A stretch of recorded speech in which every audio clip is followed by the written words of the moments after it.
اس کو جو قیامت کے دن آخرت کے اندر جنت کے اندر جو اس کو آراستہ کیا جائے گا، مزین کیا جائے گا سونے اور چاندی اور اسی طریقے سے موتیوں کے ذریعے، اور اس کے کنگن اس کو پہنائے جائیں گے، تو نبی کریم صلی اللہ علیہ وسلم نے فرمایا کہ یہ ان وضو کی وجہ سے ہے، یعنی اس عظیم عبادت کی وجہ سے۔ اور اس عبادت کے اندر ایک مسلمان جتنا وہ آگے بڑھے گا اس عبادت کے اندر اپنے اعضاء کو اس وضو کی عبادت میں دھونے کے اندر، تو اسی قدر اس کا حلیہ بھی زیادہ ہوگا۔ قیامت کے دن جنت کے اندر اس کا حلیہ بھی اسی قدر زیادہ ہوگا،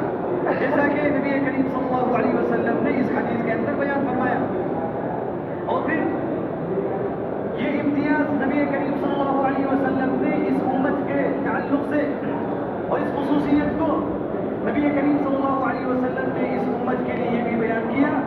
کہ نبی کریم صلی اللہ علیہ وسلم اپنے متبعین کو، اپنی امت کو، جنہوں نے جو کہ آپ پر ایمان لائے اور اللہ تبارک و تعالیٰ پر ایمان لائے اور اللہ تبارک و تعالیٰ کی دین پر، شریعت پر انہوں نے عمل کیا، اور بھی اسی طریقے سے انہوں نے اس وضو کی عبادت کو انجام دیا۔ وہ زندگی کے اندر وضو کرتے رہے، یعنی سے یہ معلوم ہوا کہ وضو کی عبادت کس قدر اہم عبادت ہے۔ تو نبی کریم صلی اللہ علیہ وسلم نے فرمایا کہ ان امتی یأتون یوم القیامت غرا محجلین من اثر الوضوء، من اثر الوضوء۔ تو نبی کریم صلی اللہ علیہ وسلم نے فرمایا کہ میری امت قیامت کے دن وضو کے آثار کی وجہ سے الحمدللہ جو ان کے چہرے پر، اسی طریقے سے ان کے ہاتھوں پر اور پیروں پر جو نور، جو چمک اور جو روشنی اس پر اللہ تبارک و تعالیٰ عطا فرمائیں گے، وہ میری امت لے کر قیامت کے دن اس وضو کی وجہ سے اور ان وضو کے آثار کی وجہ سے نبی کریم صلی اللہ علیہ وسلم نے فرمایا کہ میری امت آئے گی قیامت کے دن۔ بلکہ نبی کریم صلی اللہ علیہ وسلم نے ساری امتوں کے درمیان، ساری امتوں کے مابین، نبی کریم صلی اللہ علیہ وسلم نے اپنی امت کو پہچاننے کے لیے اور ان کی معرفت کرنے کے لیے کہ آپ کی امت کون ہے اور وضو کرنے والے کون ہیں، آپ کے متبعین کون ہیں، تو نبی کریم صلی اللہ علیہ وسلم نے اسی علامت کا ذکر فرمایا۔ نبی کریم صلی اللہ علیہ وسلم نے اسی وضو کی علامات اور ان سے جو نور اور چمک ظاہر ہوگی، تو نبی کریم صلی اللہ علیہ وسلم نے فرمایا کہ میں انہی آثار کی وجہ سے اپنی امت کی قیامت کے دن شناخت کروں گا، میں اسی سے اپنی امت کو قیامت کے دن پہچانوں گا۔ تو یہ نبی کریم صلی اللہ علیہ وسلم نے فرمایا، تو یہ اس امت کی خصوصیات میں سے ہے، یعنی اگرچہ کہ وضو دوسری امتوں کے اندر بھی موجود تھا،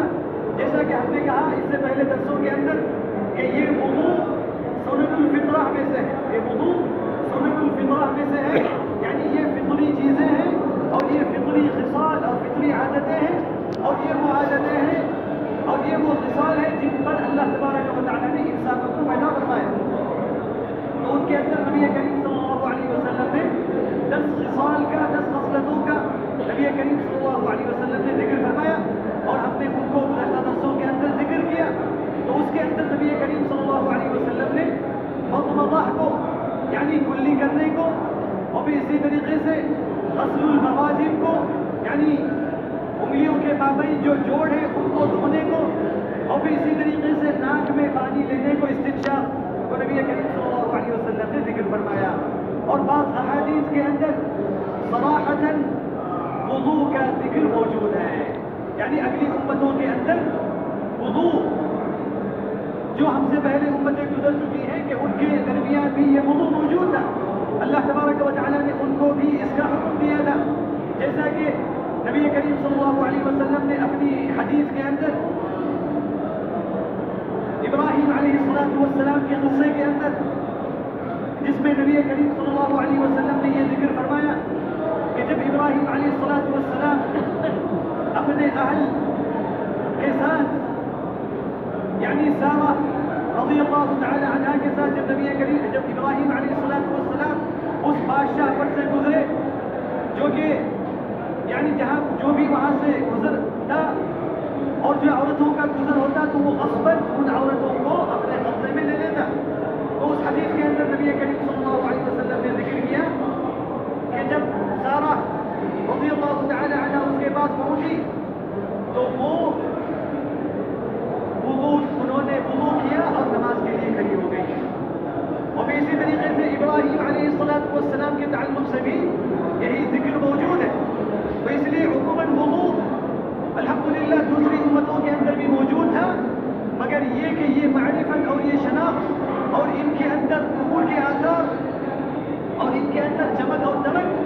ये इस उम्मत के साथ खास है, ये इस उम्मत का इम्तियाज़ है। ये नबी करीम सल्लल्लाहु अलैहि वसल्लम ने बयान फरमाया। तो ये अल्हम्दुलिल्लाह ये वुज़ू अल्लाह तबारक व तआला का इस उम्मत पर बहुत बड़ा एहसान है। और इसी तरीके से यानी इसके अंदर जो फ़वाइद और फ़ज़ाइल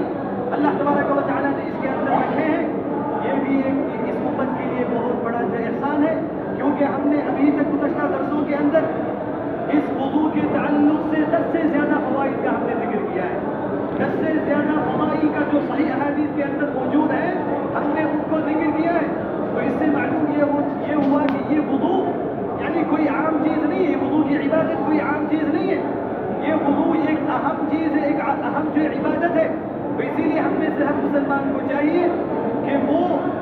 ये यानी अमूमन ये समझा जाता है कि नमाज के अंदर खुशू होना चाहिए या नमाज के अंदर इंसान को वसाविस ऐसी तरीके से ख़तरात उसके दिल के अंदर दाखिल होते हैं। तो जिस तरीके से इन ख्यालात को, इन वसाविस को नमाज की हालत में एक मुसलमान को दफ़ा करना चाहिए, एक मुसलमान को दूर करना चाहिए और हटाना चाहिए, उसी तरीके से वुज़ू की इबादत से पहले भी एक मुसलमान को खुशू व खुज़ू के साथ होना चाहिए,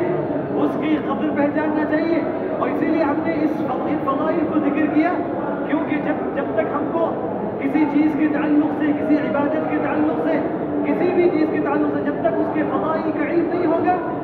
उसके ख़ुसूसियात का इल्म नहीं होगा,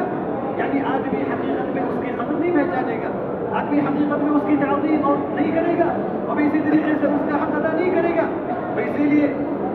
ये वुज़ू की इबादत यानी एक आदत के तौर पर नहीं करना चाहिए।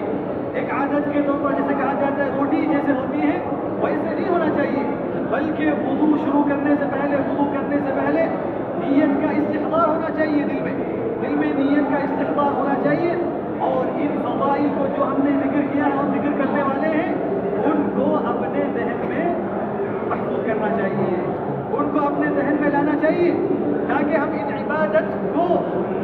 इबादत को करते हुए इन फ़ज़ाइल को अगर अपने ज़हन में रखेंगे तो हकीकत में ये दिल की इबादत है। और ये दिल की इबादत यानी ज़ाहिरी इबादत से अल्लाह तबारक व तआला के पास कहीं ज़्यादा उसका मक़ाम ऊँचा है, जो दिलों की इबादत है। तो इसीलिए हकीकत में जो मुसलमान यानी नमाज के अंदर हो या किसी भी इबादत के अंदर हो, जब वो अपनी नीयत की तजदीद करेगा और अपनी नीयत का इस्तिहदार करेगा, तो उसकी इबादत में और एक उस शख्स की इबादत में जो इबादत को आदत की तरीके से करता है, आदत के तौर पर करता है, तो उसकी इबादत में और उस शख्स की इबादत में ज़मीन और आसमान के माबैन जो फ़र्क है, यानी उससे कहीं ज़्यादा जो फ़र्क होता है। तो इसलिए इस इबादत को यानी इन फ़ज़ाइल को और दूसरी तमाम चीज़ों को ज़हन में रखकर इस इबादत को अदा करना चाहिए। तो इसीलिए हमने गुज़श्ता दर्स में भी जिक्र किया कि जो सलफ़ सालिहीन जब इस इबादत को करते तो उनके ऊपर जो खुशू तारी होता, जो खुशू उन पर तारी होता, इसी तरीके से अल्लाह तबारक व तआला की खशियत जो उन पर तारी होती, वो एक अजीब चीज़ है। यानी ये वुज़ू करने से पहले, क्योंकि जो उनसे जब सवाल किया जाता कि इसकी वजह क्या है, और उनका चेहरा बदल जाता, उनके चेहरे पर जो है लाली और जो है सुर्खी तारी हो जाती, उनका चेहरे का रंग बदल जाता। और जब उनसे सवाल किया जाता तो वो ये कहते कि क्या आपको मालूम है कि मैं किसके सामने खड़े होने की तैयारी कर रहा हूँ। हाँ, ये वुज़ू की इबादत अल्लाह तबारक व तआला के सामने खड़े होने की तैयारी है, रब्बुल आलमीन के दरबार में हाज़िर होने की और उससे मुनाजात करने की और उसको पुकारने की, उससे सवाल करने की ये तैयारी है। तो इसीलिए अल्लाह तबारक व तआला ने जो नमाज की अहम इबादत है, अज़ीम इबादत है, उस इबादत से पहले इस अज़ीम इबादत को अल्लाह तबारक व तआला ने फरमाया, ताकि एक मुसलमान उस इबादत की तैयारी के लिए, इस इबादत की जो तैयारी करे और फिर अच्छे तरीके से अपने आप को, अपने ज़ाहिर को और अपने बातिन को भी पाक करे। क्योंकि हमने कहा कि जब जैसे एक वुज़ू के अंदर इंसान के ज़ाहिरी अज़ा पाक होते हैं, उसके ज़ाहिरी अज़ा पाक होते, अपने चेहरे को धोता है, अपने हाथों को धोता है, अपने मुँह को धोता है, अपनी नाक को धोता है, अपने